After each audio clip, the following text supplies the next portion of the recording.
Welcome to another in our series of Kehillat Israel podcasts. This is a recording of Rabbi Amy Bernstein's weekly Friday morning Torah study.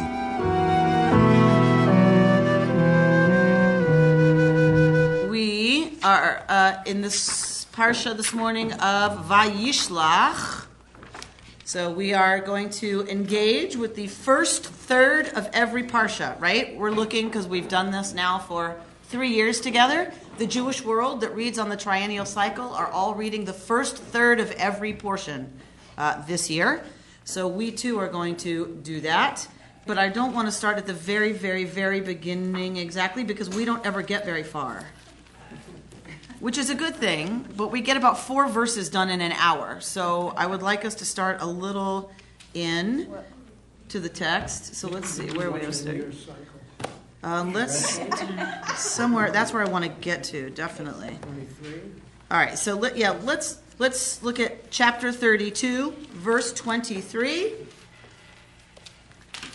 and I'll take a minute to set it up.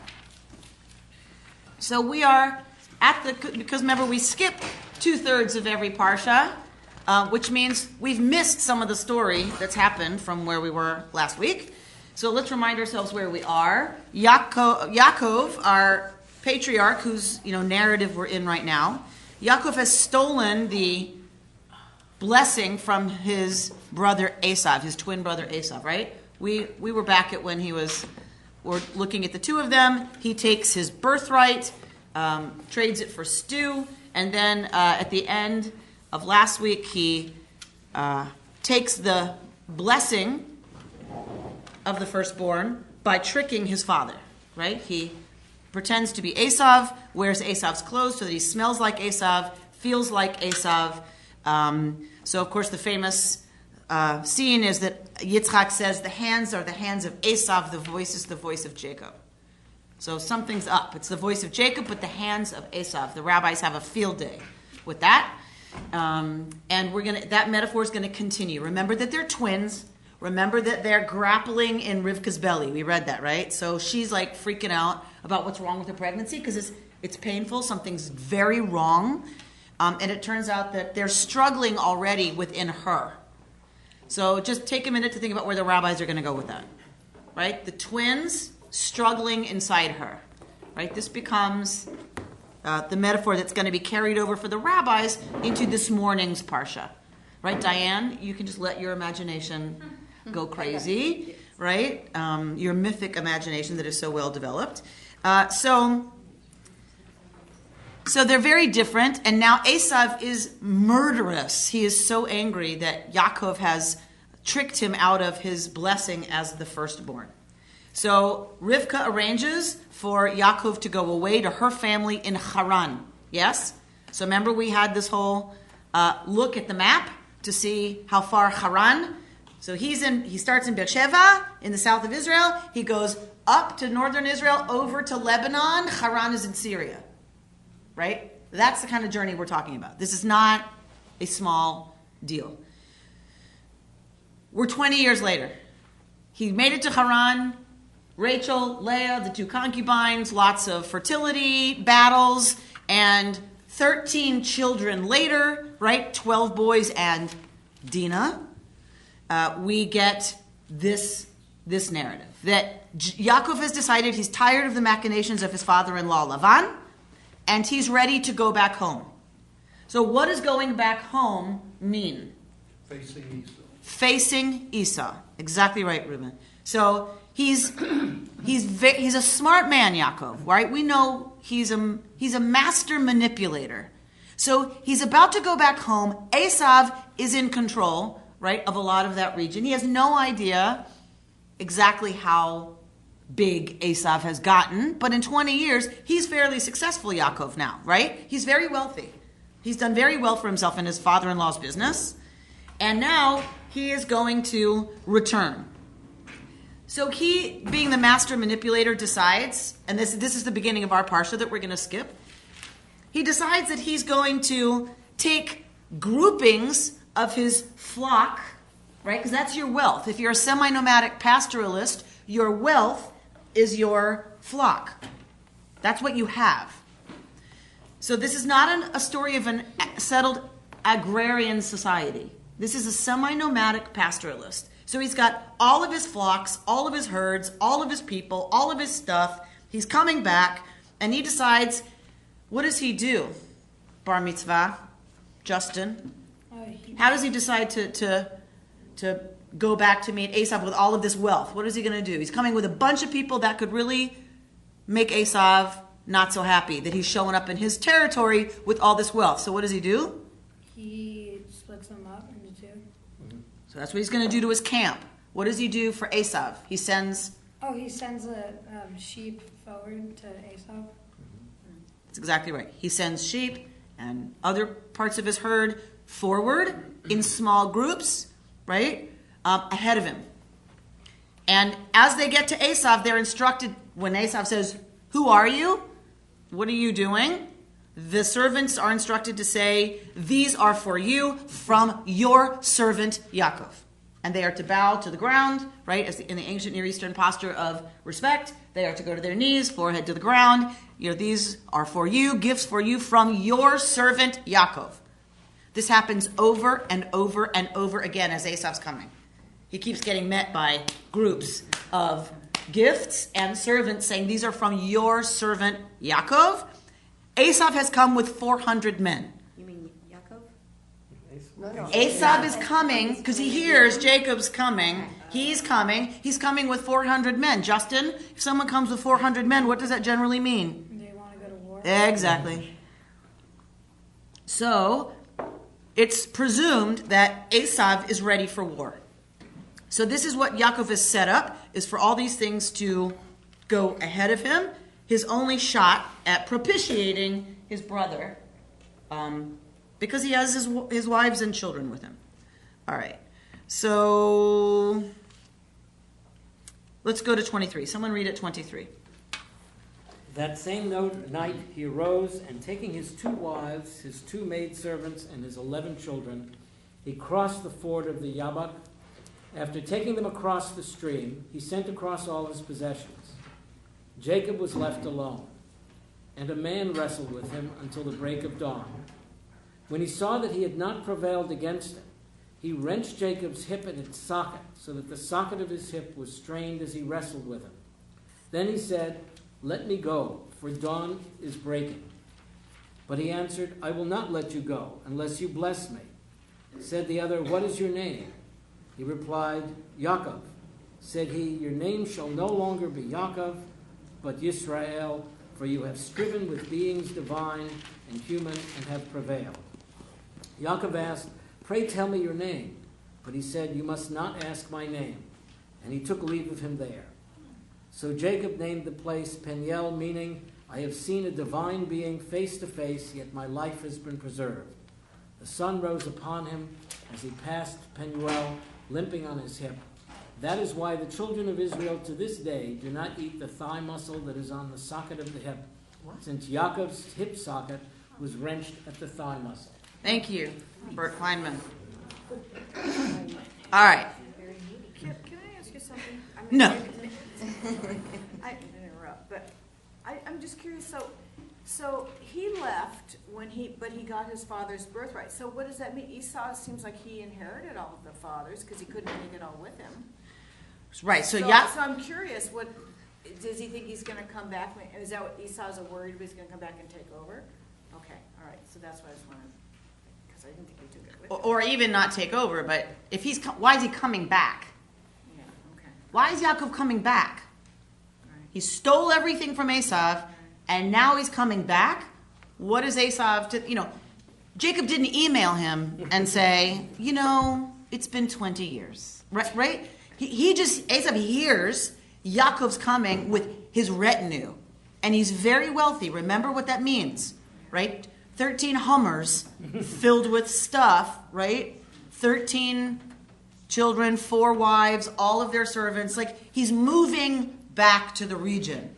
Esav has to be really nervous about what that means, or not. I don't know what he's feeling, but what he does is he rides out with 400 men, right? Like he's Right. So So it's Eve. It's this night that he had instructed all of his servants what to do. It's the night before he's crossing the Yabuk. So the river that he has to cross to get to the region is the Yabuk River, right? What is the name of our patriarch? Yaakov. You cannot miss this. Okay? This is the part of the story and the text that we lose when we translate it. Right? Yaakov and Yabuk. Right? In Hebrew, they are related in terms of sound, as is the Hebrew about what's happening, what he's about to do. So he gets that night, this is his last night before they cross the Yavuk and really begin to push into Esav territory with no big barrier between them, right? So what does he do that night? Vayakam balayla, he got up in the night, vayikach et shtein nashav, and he takes his 2 wives, right, and his 2 concubines, and he takes them across the Yabuk. Ma'avar Yabuk. Vaya'avor et ma'avar Yabuk. Right?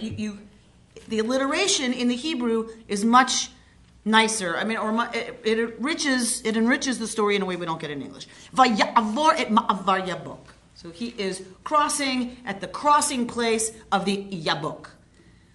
Is there a sense here that he was asleep? It says he arose. No.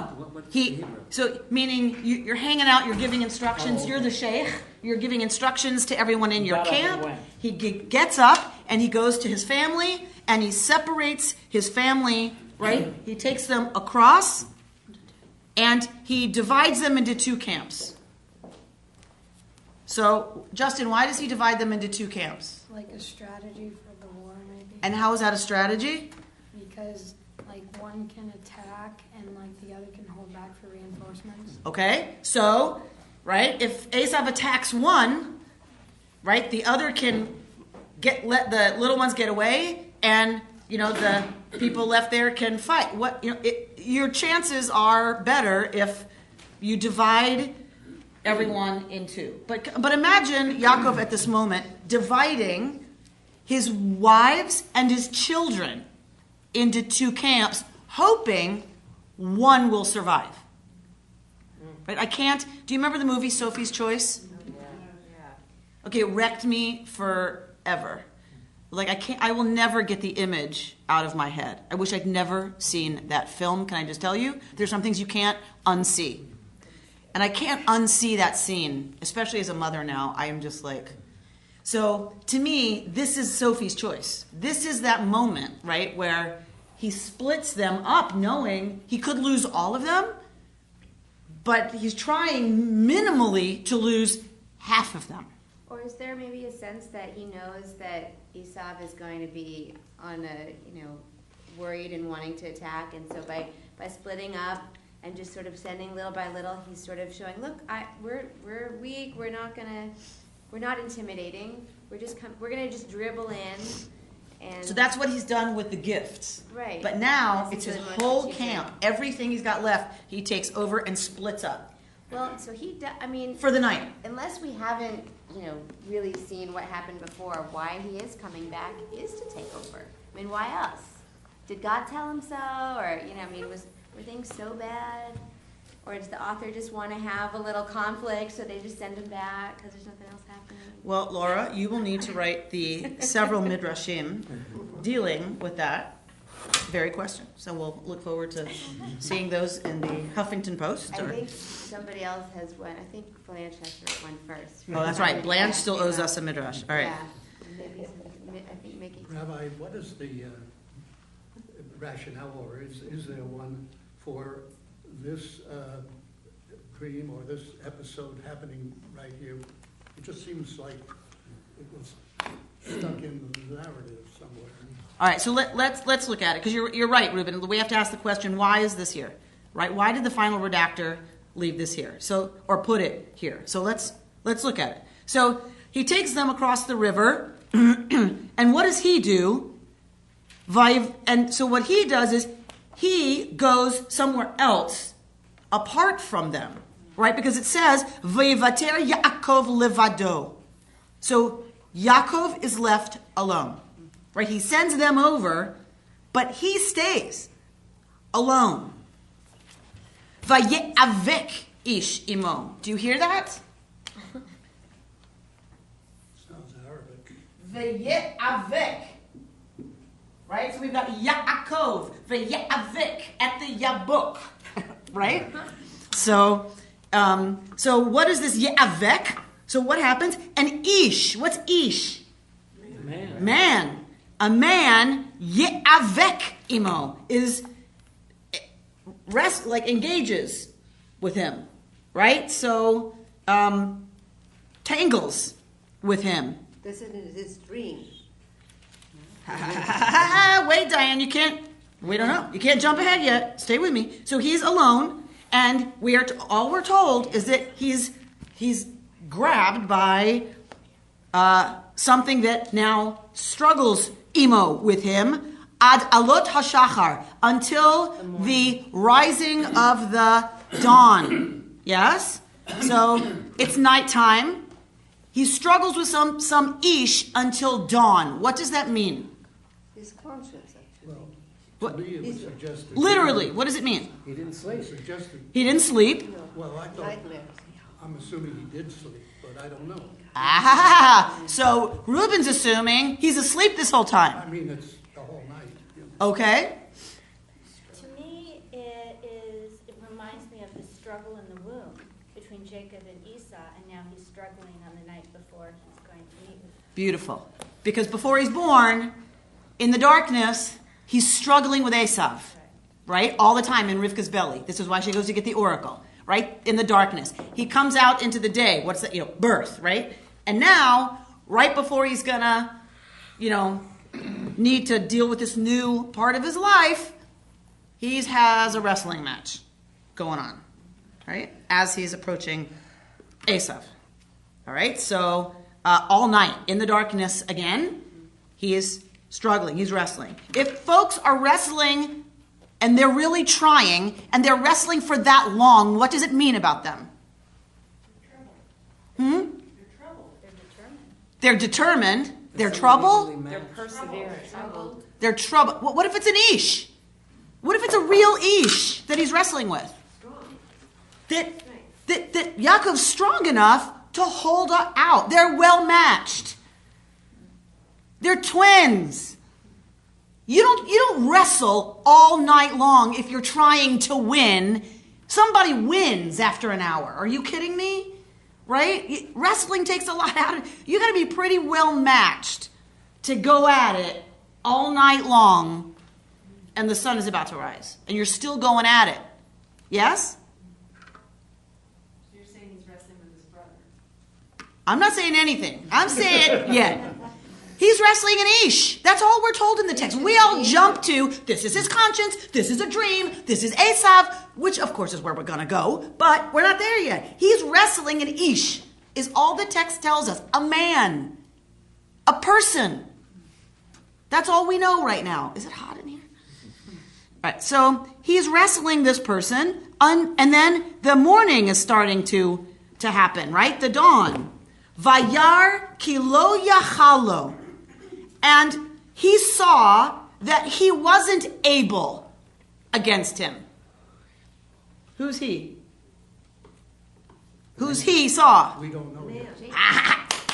Because at the end of the sentence, it's the Yeah, but right now, exactly, Reuben, we don't know. He saw that he wasn't able against him. We don't have a verb for what the able what? Able, your English is always going to fill in to prevail against him, right? This is always what the English does, right? So there's no prevail here in Hebrew.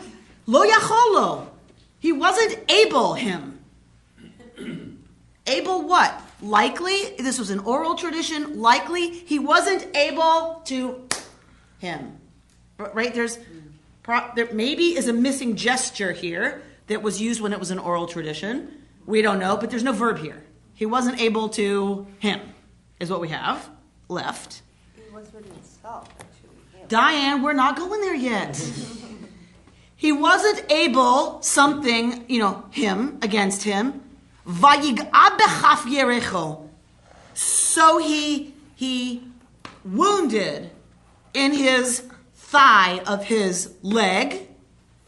We still don't know who is who here. Vatek'a kaf yerech Yaakov. Right? And so the kaf, the socket of his yerech, of his thigh, was injured. Whose? Yaakov's. All right, so now you have to go back to the beginning of that sentence to try to figure out who's who. So now we know if it's Yaakov's yerech, right? If it's Yaakov's thigh, then that means the Ish saw that he could not blah blah blah against Yaakov, and so the Ish, wrenches Yaakov's thigh. Why? Why does he damage his thigh? He wants to win. To leave a mark. Or to leave a mark. Behet avko imo. So let's listen to just the end of that sentence in Hebrew. Vatek'a kaf yerech Yaakov behet avko imo. Right? You hear things in the Hebrew about the ways these words play with each other. Vayomer, and he said. Who said? We don't know yet. Vayomer, shalcheni ki Allah hashachar. Send me away, let me go. Send me ki Allah hashachar, for the dawn is coming up. Vayomer, and he said, Lo eshlachacha ki im berchatani. I will not let you go unless you bless me. Now there, what is that? This is What a is weird, this is out of, He's a stranger, he's asking for a blessing. All right, so who's asking whom? Who's saying, let me go for the morning is risen? Well, here it says Jacob said. Ah, because your English stuck it in. Right? Never trust those translations, right? So in the Hebrew, we don't know. He said, let me go, for the morning has broken, or is rising, Vayomer. And he said, I will not, unless you bless me. Vayomer Elav. And he said to him, Mashmecha, what is your name? Vayomer Yaakov. And he said, Yaakov. All right, now we have to, again, go all the way back to the beginning of that sentence and see, that means then, if the last speaker is Yaakov, that means the first person speaking is the Ish. Right?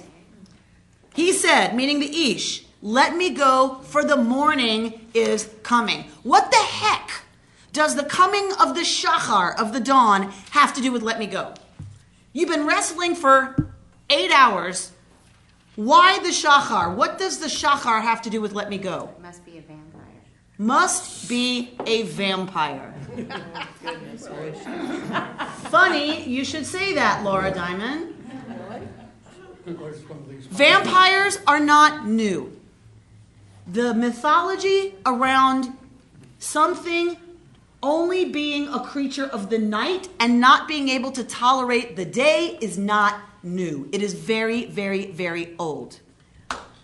Right? Very good, Laura Diamond. A plus today. I should be reading Twilight.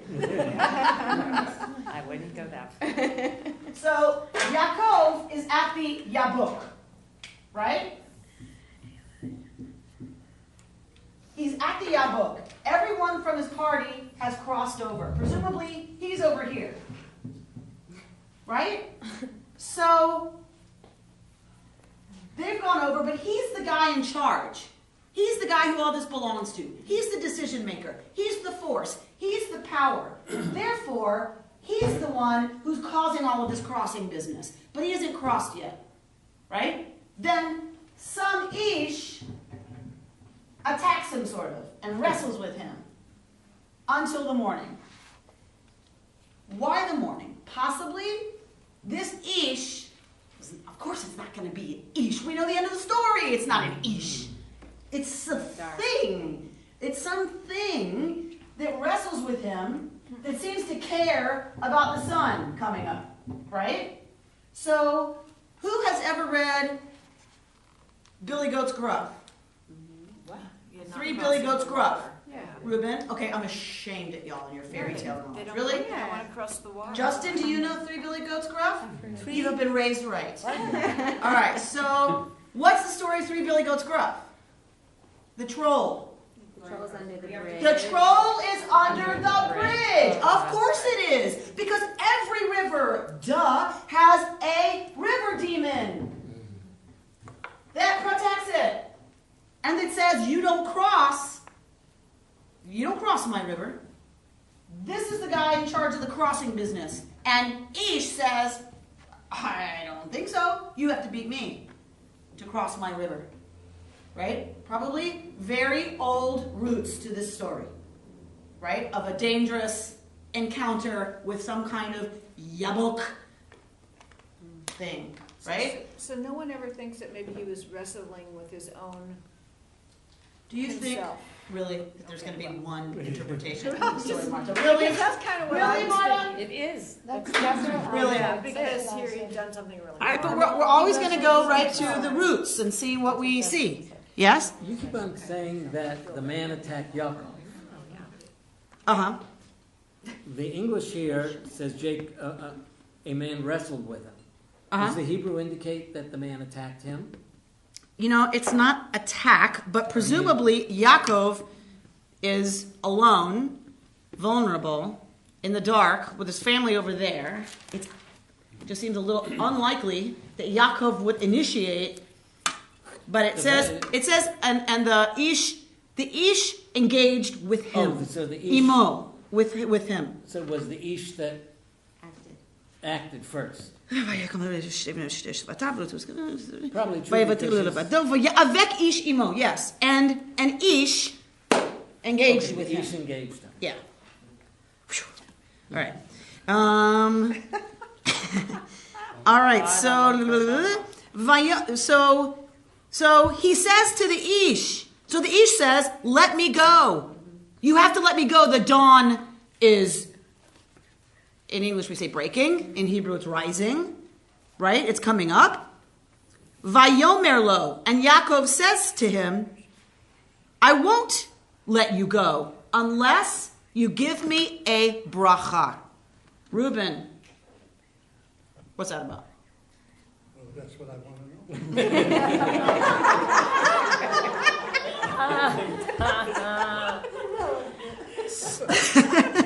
So I won't let you go, says Yaakov, unless you give me your bracha. He's collecting a lot of blessings He's here. collecting a lot of flashback. Right? This is Yaakov's MO, isn't it? This is how Yaakov works in the world.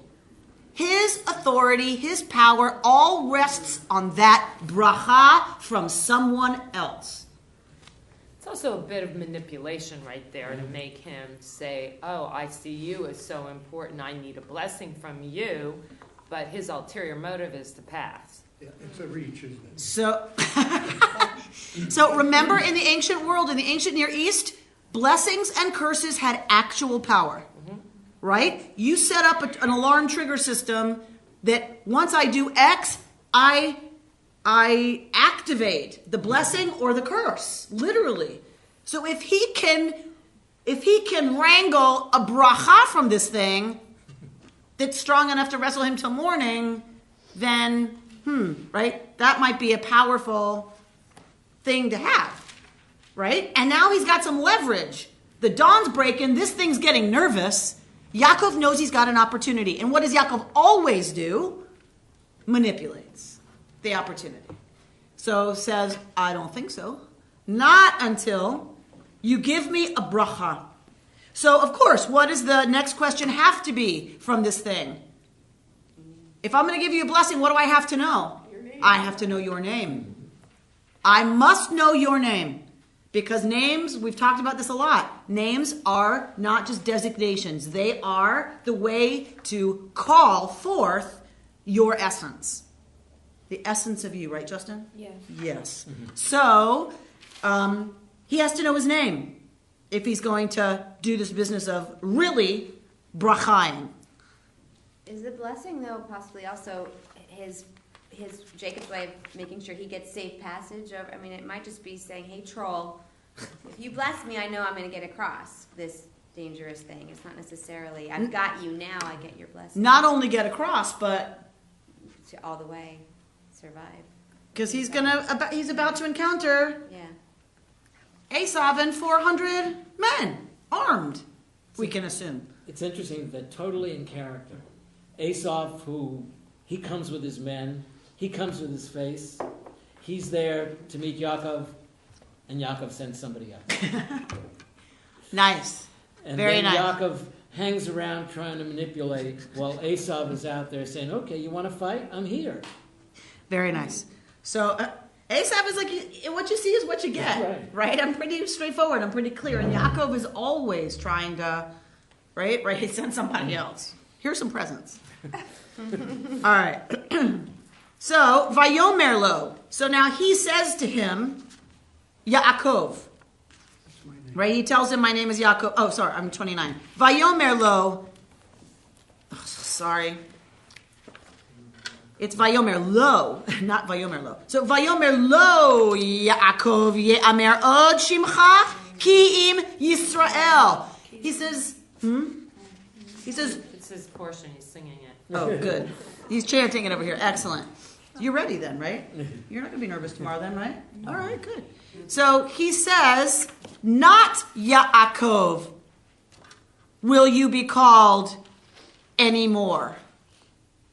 Ki im Yisrael, but Yisrael. Ki sarita im Elohim ve'im anashim vatuchal. For you have striven, wrestled with Elohim and Anashim.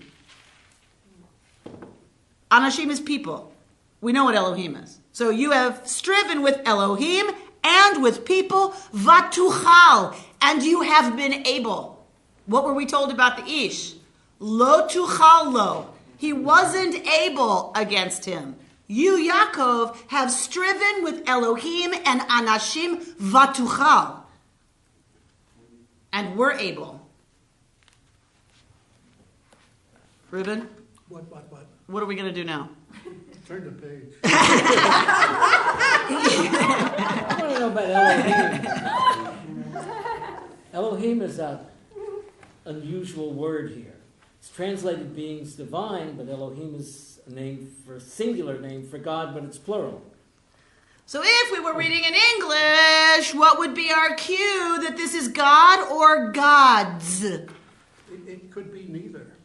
Could be neither? Yeah, because we don't know who.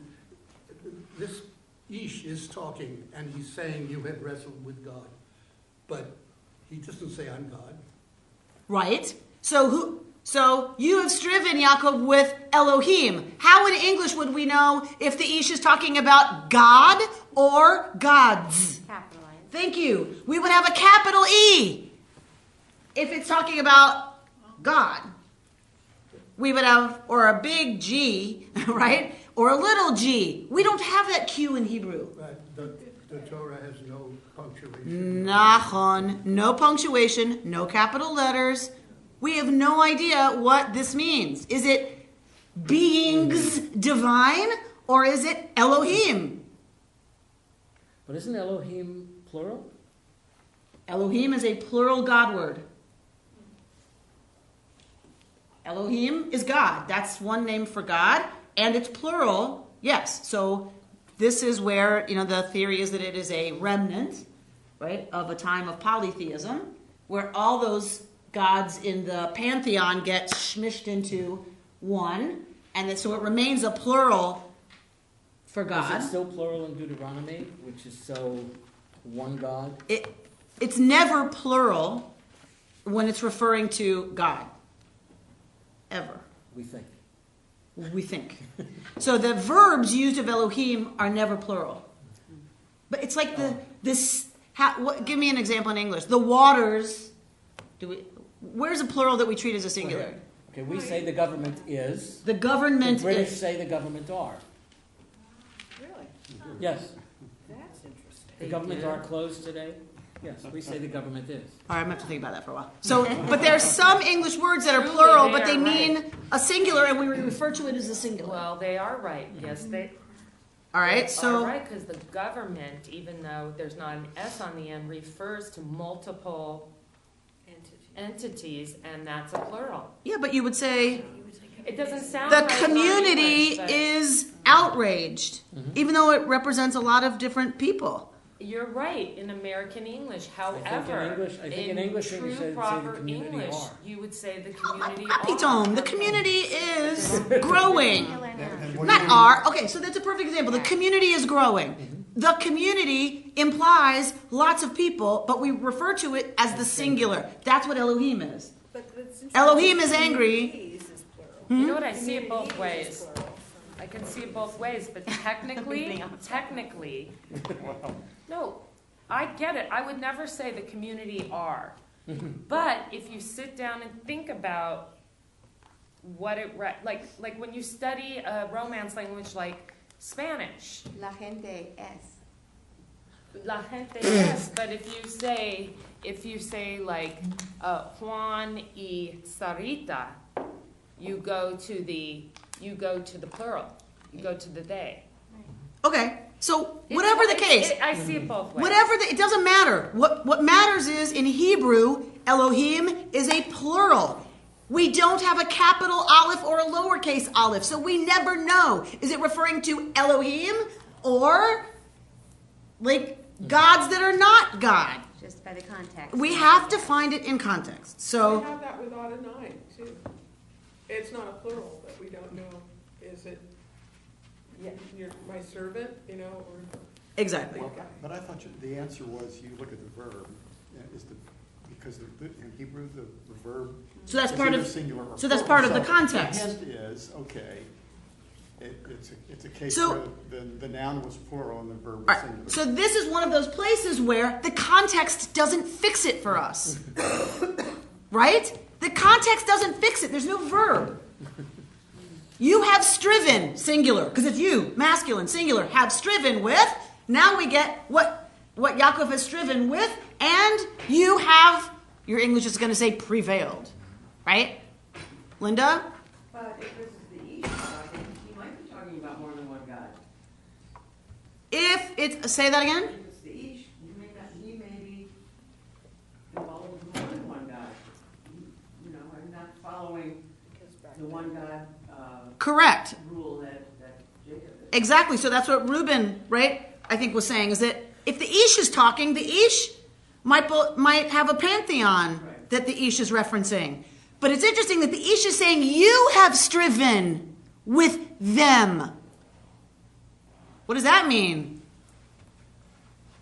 Yaakov doesn't have a pantheon that he's in relationship to. So what does it mean he has striven with divine beings? Maybe the Ish himself is a divine being. Maybe the Ish himself is a divine being. This is where a lot of the commentators go, right? The Ish is referring to itself. And that the Ish is in fact a malach. This is what you see represented in art. The Ish is a malach. It's a divine being. Yaakov is striving with an angel. Okay.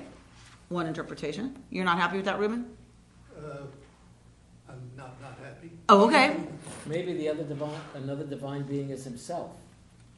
And when it says divine beings, it's referring to both of them. Okay, Diane. It could mean himself. I think he was dealing with the conscious of himself, with his own conscious. I somehow knew you were going to go there. And that, I think that's what it means altogether, because there's a part of him, especially when we talked about what it was in the womb and what he is now, and the blessing that we talk about, and he asked for a blessing again. He has issues with blessing, of course. So He has blessing issues. Yeah, he's got blessing issues, and I look at it this way. So he had that struggle that he had with his conscience, that he prevailed, that he was still able to. So what's the blessing? But he becomes Israel. He becomes strong again. He knows how to go across the water. And how to get it. Yeah, but he had to figure out exactly how to do it. He had struggled with it, but he had to outsmart his brother and how to do it. That's why he said all the gifts and all, it's all of that stuff. He wanted to So if he's already figured out how to do it, what's this wrestling about? He's wrestling because there's a part of him that is also insecure, or I'm not sure what you would call that he's not 100% sure. And he had to come to terms with that within his own conscience and why. So there's still something left. He sets up the plan, but now, come morning, he's got to act. Yes. And there's something left that he has to wrestle down still. Exactly. It's demons. It's like not everything is perfect for him. Not everything comes so easily. Yes, he's gone off the last 20 years and he's become a wealthy man, but he still has that dangling black cloud, and that's what happened with his brother, and he's wrestling with that. What is the black cloud?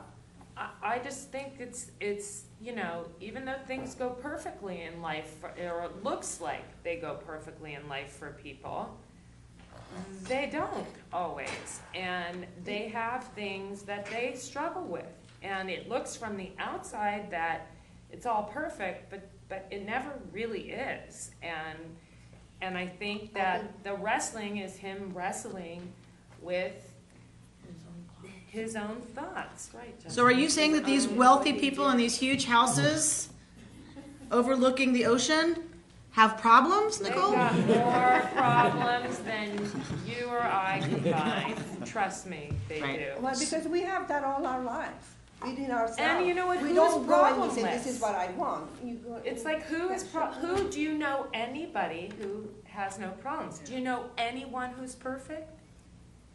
Like I say to Justin all the time, we love him, we think the world of him, and I'm sure he interprets that as he has to be perfect because we think he's perfect, but there's no perfection. And Say that to him again. Listen, there Justin. is no, I have told him this, I don't think you have to be perfect. I never want that kind of pressure on you, because you go high and low across this world, across all the continents, and you are not going to find a perfect person. Amen. Lois, you had your hand up? Well, I was just saying he's wrestling because once he crosses that river, he has to decide what he's going to do. In terms of? Well, he's going to come face to face with his brother, and what's he going to do? Is he going to embrace him, or is he going to do the opposite? So it's all theoretical, but once he crosses, he's committed. Right. He's now all in. Well, this is the night before he's coming back to the scene of the crime, so to speak. So he has wrestled coming out of the womb, and he, in effect, stole the birthright. And so now he's coming back, and he's wrestling, did I do the right thing? And now I'm coming back again and again with the wrestling. Okay, so returning to the scene of the crime, he's going back to what he always has to do at home. He always has to wrestle at home. Mickey? Well, he's facing possible death. He's facing possible death. He's facing possible death. And he's got to struggle with himself and with God struggling. I mean, he's got to spend that whole night thinking about his whole life. Because the next day, he may not have a life. He's about to undergo surgery. He's about to deliver a baby, right? Those moments where we confront that in the morning, right, it might mean death. That's a very serious night, isn't it? There's a lot that goes on that night. When you know in the morning, you could be dealing with your end. Right. But what really caused him to flee was stealing the blessing. Yeah. And that's where this wrestling Blessing. match ends with the blessing. his getting a blessing, which basically says, okay, you sort of won. So to me, this is, what that God said, the teaching, so to speak, that was supposed to be in here is God saying, all right, it's going to turn out okay. Don't we have that sometimes? Now, why he says that, I'm sure there's a lot of discussion about. Even though you did all these terrible things, this mysterious Ish is going to really say, you win. You win. Well, I think That's my reading. that it's interesting because he may be part of the struggle is feelings of guilt for what he done. Guilty. Did I do the right thing by stealing the blessing? And by ending it with a blessing, it kind of confirms you're legitimate. You got it. So own it. Bookends. Yeah. He gets the blessing to be the patriarch, and then has to leave the patriarchate as a result. Mm-hmm. So coming back, when he's going to come into that place where he could and should be the patriarch, he needs a bracha to take him into that legitimate position again. Nice. Linda? I think about the word struggle and the idea that the Jewish people always struggle with the concept of God, and how I feel like what's being said to Jacob is, you are in for the game. You are able to struggle. You are able to deal with the fact that there are no easy answers. You are able to deal with the fact that it's always going to require, we're never going to have this perfect answer. There's no perfect eternity. It's not like that for Jews. So what I hear you saying, Linda... We struggle with the definition of God. We struggle with why bad things happen. We struggle with our conscience. And he wants the blessing because we struggle with God, but we want God to say it's okay too. That's just kind of how I feel like it is to be Jewish. Like he's being very Jewish. Yisrael, he struggles. So Linda's lifting up what his name is changed to. Yisrael. You represent Yaakov, the one who struggles, wrestles El, God. That we are, and who are we? We are B'nai Yisrael. We are the descendants of Israel. That's what we call ourselves. This story doesn't come out of nowhere. This story is read backwards onto the mythic patriarch from a people who already calls itself Yisrael. It's written by a people who calls itself Yisrael. And they write and read and tell this story backwards. Yes? About Yaakov. Our name doesn't come from here. Mapitom, right? So how did the elephant get its trunk? Right? We all know this, but that's the gorgeousness of this story for me. The people already call themselves the descendants of the one who struggles and wrestles God. That's how we self-identify. Not the children, the descendants of the big, strong, powerful, smart one, right? Or the successful one, or the Nordic, godlike ones, right? We call ourselves the descendants of the one who wrestles El. What the heck kind of name for a people is that? Right? At the center of this people has always been, Linda, like you said beautifully, there's always been a willingness to struggle with the uncertainty of it all, the unknowability of it all. Our name for God, our proper name for God, is isness, wasness, will be-ness that you can't pronounce. What does it mean to have a name for God? Yud Hey Vav Hey, you can't pronounce it. How is that a name? Because it holds so beautifully the enigma that we understand reality to be. And that our self-definition as a people is that that's who we are. We are folk who are ready to struggle with that. Face it head on and wrestle from it a bracha. Because that's what this is about. This whole human business and this whole business of being together as a community is about wrestling our relationship to the all of it. And it's going to hurt.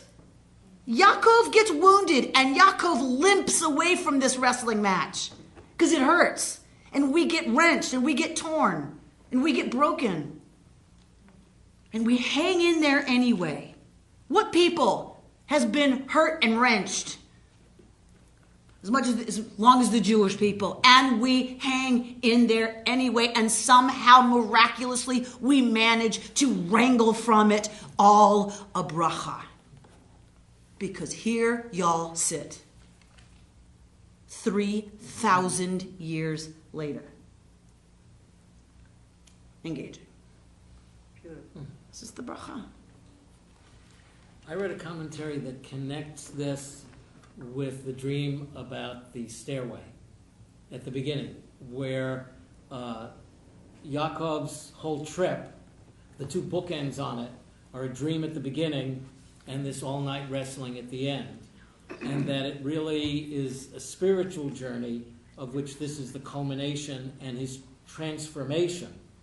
He was, at the beginning, if you remember the dream, he was completely passive in the sense that he saw the angels going up and down. And by the end of this, in this particular struggle, he is totally engaged. And he comes out not perfect, he comes out limping, but this is how he becomes Yisrael, which I thought was, I forget, I should remember. That we're called on? I should remember who's, is that a common analysis of this? That he's grown, right? Yeah, this is is part of his transformation. Part of his spiritual transformation is that he has to fully engage, right? That it happens to him in the other dream. In this one, if we call it a dream, if it's a vision, then he gets it that he is called on to fully engage, and it's only then that his identity becomes fulfilled as Israel. The spiritual teachings are that he comes out whole. This is when he comes out of this whole. That's the name change, which is an interesting. They play on the Hebrew. I forget exactly how. Roseanne? But how come it isn't consistently changed? And he's called Jacob later on, and now Israel. Both traditions remain side by side, right? There are moments he's Yaakov, there are moments he's Israel, and don't think the rabbis don't spend a lot of time discussing why it's Israel here and why it's Yaakov there. But I mean, the reality is both traditions lived side by side in the text, just like we have two different versions of the creation story and the Noah story, right, side by side. Because for the final redactor, you have to have both traditions represented, the Yisrael tradition and the Yaakov tradition. But I think the reason it was workable to leave them there is that we're not always our fulfilled, changed, spiritually mature selves, right, after that wrestling match, right? We move back and forth between being Yaakov and being Israel, but the rabbis have a really good time with. Here it's Yaakov because yes. Going back to how you explained Israel and the struggles and all that, just a side commentary. It really is amazing when you think about when you go to Israel today and you think about what you just said. Because if you're just an average person going to Israel, going for vacation reasons, you would come back and you would say, oh my God, these people know how to have fun. It is crazy. I mean, I would tell you, it is crazy fun, Israel. They're really fun, really energetic, very panina, very happy, very but this morning on the news report, they're quietly in this little town near the Philippines where nobody else is, under the radar came in the Israelis, and they came in with no fanfare. They just got to work. They're known to be the best medics in the world. They just do their stuff. They get in, they get out, and they go back to, it's like the struggles, yes, the seriousness, yes, but they have fun too. They really, they are really, it's amazing what has come from that struggle. So do you know any deeper joy or celebration than people who have been through hell? Right? You can party in college. Justin, you will not. But you can have a good time and fun and party in college, but it's not until you have suffered that you really know how to celebrate, right? Right. And fun. Well, I say that all the time about my college education. I went to UC Berkeley, and it was very serious. It was academically very serious. Sunday through Thursday, but come Thursday, Friday, fun, more fun than you can imagine. It's like it's like a polar opposite, but somehow one makes the other strong. And it's just amazing. Like when I think the adjective I would use leaving Israel today is like fun, party town. Party, late night, lots of, it's just totally fun. Right, it's a culture that digs into life. They dig into life. Because any day, the pizza parlor where their teenager is could blow up. Could blow up. Right? It's interesting that you say that. Coming from where I come from, we're in the country, we had to struggle even to go to school. When you go to 20 below zero, life was hard. Where is this? In Chambly, in Quebec. Okay. So I come from the part where life was hard, very hard. But when we had fun, we beat anybody. I swear to God. It's unbelievable. Dancing, drinking, eating, name it. They call it the joie de vivre. That's not for nothing. It's because life was so damn hard. Right. So the opposite, exactly what you're saying. But I think it's also your payoff in some way. Yeah. And again, it's interesting what you're saying about terrible struggle and having fun. When I worked, I used to work with Holocaust survivors, and we had a program called Cafe Europa, which is a social program. And when we had parties, and they're still having parties, they're going to have a Hanukkah party in a couple of weeks, it was so much fun. And people would ask me, how can you work with Holocaust survivors? They're a fun party. So I wish... There's a serious side, and sometimes it's a heartbreaking thing. But when they party, it is... Sounds very tiring. Ruben, you're 90, so you take a break. You just had a big party, so take a break, and then you'll be ready again to party. Ruben, you're on fire today. Pam? I'm getting back to the text a little bit. This business of... The text? The text, yeah. It's crazy. Crazy we're talking this about. business of naming is so important. And that first we think it's an Ish, and then maybe some river troll, and then now Malach. Who is giving this thing the authority to change Yaakov's name? Right. Yeah. That's right. So, right. So let's look at the text. Right. So, verse 30. Vayish'al Yaakov. So, and Yaakov asks, Higadna shmecha. Please tell me your name. Vayomer, lama zeh tish'al lishmi? And so the being answers, why is this that you are asking my name? Vayevarech oto sham.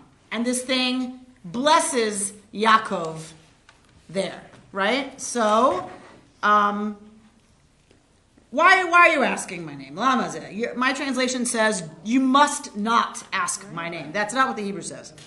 Lama zeh. Why this? Right? Why do you want to know? Quickly gives Yaakov a blessing and gets out of there. Right? So does not want to be exposed. Or it's nameless. Right? It doesn't have a name. It's Yaakov's shadow. However we want to go, the thing does not reveal its name, but instead grants Yaakov the blessing. Vayikra Yaakov Shem HaMakom. This is to answer your question. And Yaakov calls the name of Hamakom. Where did we have a Makom, Bert Kleinman? Back in that was where Yaakov was at the beginning with the ladder. The ladder vision happens at the Makom that we talked about last week. He slams into that Makom. Makom being a place, right, of all that we talked about last week. Listen to the podcast if you'd like. So he names Hamakom, the place. So this is another one of those kinds of places. Peniel, the face of God. Ki ra'iti Elohim panim el panim, for I saw God face to face, v'tinatzel nafshi, but my soul, or not my soul, myself, capital S, myself was preserved, was saved. So, again, Elohim, we don't know if it's God's or God, but this is Yaakov. It's a story about our patriarch. We can presume he's referencing El. He's Peniel. He's naming the place face of God, for I have seen Elohim face to face and somehow have managed to survive it. So in Yaakov's experience, who has the authority here? God. It is God who changes his name. That is Yaakov's understanding of what has happened. That he's just wrestled with God. That he has just somehow encountered. Now, is that because it was God he was wrestling with? Well, you might think so, given his name change. That certainly would indicate that, but it doesn't explicitly say that in the text. It says he understands whatever has just happened as encountering God face to face. Now, is that because the only way we really get to the heart of reality is wrestling ourselves? Wrestling our shadow? Wrestling our fear? That is ultimately the only way we come to really know the face of God? Is it, I saw God face to face, meaning that's who he was wrestling? Gum to gum. Also and also. Rabbi, do the rabbis address the question of the motivation of this man, or we can now say it was God? But what would be God's motivation for doing this? It's a good question. Offhand, I can't think of any midrashim. It is the story of Jacob and this man or this person or God, what is peripheral to the story. You have to ask the question. Mm-hmm. So, why would God want to do this? What I sometimes come to is how intimate wrestling is. Right? Think about wrestling. Often it's part of lovemaking, right? You know, this kind of, or you're playing with your child and wrestling, right? You don't wrestle just anybody. Do you know what I mean? Like when brothers wrestle, you know, you only wrestle with people you're really ready to be extraordinarily close to. I mean, unless it's a battle, right? So for me, like there's this sense of if there's a motivation on the part of God, it seems to be one of engaging really intimately with Yaakov and allowing a push-pull with Yaakov that really is our, that dynamic of relationship. But more than that, I can't off the top of my head reference. Well, it's interesting. I was looking at the commentary, and so now Jacob is injured, and he approaches his brother limping. So he, in a way, this is protecting Jacob because now Esau sees him not as a strong person coming towards him, but limping and weak physically, but not in his character. So when we're coming into confrontation, possible conflagration, if we come full on, Amy Bernstein, sometimes it's not exactly the greatest approach, right?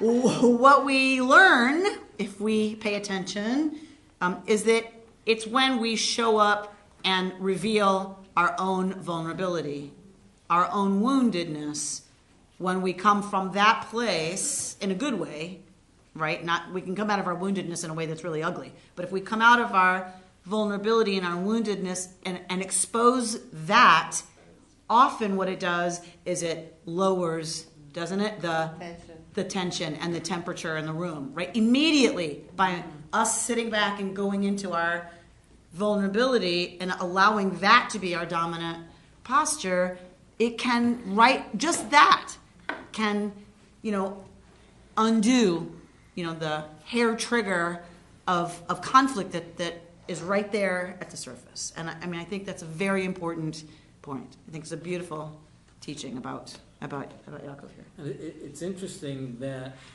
right after this, which I hope you'll get to. We're not. Oh, Oh, maybe. Well, We have to close, so it we'll says probably that's do one why sentence. the children don't eat Meat from the that. sciatic nerve. That it's a part of kashrut that actually has a reason. No. That is given a reason. Thank That you. is given a reason in the Thank Torah. you, Bert. And a little bit of trivia, I heard this is actually one of only 3 mitzvot in the whole book of Bereshit. The other 2 In terms mitzvot- of not eating something. What? No. I don't understand. We don't eat this part of the animal. It's hard to. We don't eat this on an animal. No? No, We it's not can't. kosher. Rump is not kosher. That's a Chateaubriand. Chateaubriand is not kosher, although some rule that now they In Israel, can... they can remove the. Wait, I'm getting there. So there's some rulings that say if you remove the entire sciatic nerve, it is kosher. Other authorities say, I wish they could it's not just about the sciatic nerve, it's about this portion of the animal. No, can't do it. So, Isn't this a very unusual passage, though, to include here in the story? I mean, Right. unusual? Go straight to